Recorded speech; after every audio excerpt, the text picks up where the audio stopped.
Kuģa ķīra ielikšanas datums ir 2013. gada 7. februāris, un kuģa nolaišana ūdenī ir 2013. gada 31. oktobris.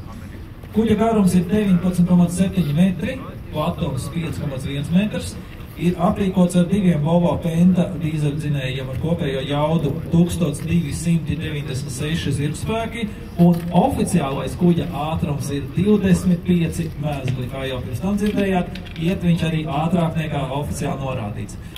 Zinām, ka mūsu loču kuģi arī nav, jau pēc gadu skaitu ir uzskatām par vectētiņiem un vecmāmiņām, 30 gadu veci. Tad šis ir jauns loču kuģis, moderns. Paldies mūsu brāļu tautai Igauņiem par darbu, ko viņi veikuši šo kuģi būvējot. Es domāju, ka skatoties uz priekšu, tad mums ir svarīgi arī, lai mēs būtu tehniski ekipēti, tad vēl skatoties arī tālāk šo loču flotas atjaunošanu.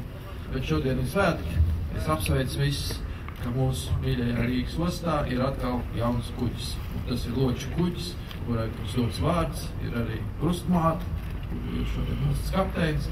Es visus apsveicu ar šo labo ziņu.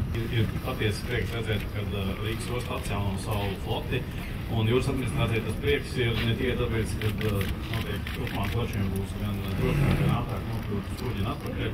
Bet arī tas, ka mēs esam piedalījušies šī kuģa uzraudzībā, kamēr tas tika būvēts, tā kā arī administrācija piedalījusies šī kuģa tapšanā. Es gribētu novēlēt kuģim, ka viņam daudz darba un nekad darba nepietrūkst. Paldies, apsveicu visus ar šo putuļu.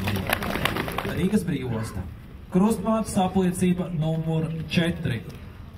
Ar šo tiek apliecināts, ka Dīna Gnitecka ir veikusi jaunā loču kuģa Dīna Kristības saskaņā ar visām jūras tradīcijām, un līdz ar to viņa, Dīna Gnitecka, ir šī jaunā kuģa krustmāte. Novēlu labu ceļa vēju, lai Dīna būtu godīga, lai kalpo savai ostai, lai būtu uzticīga savai komandai, kapteinim, lai viss viņai klājas labi un ilgi dzīvo un kalpo mūsu valstī.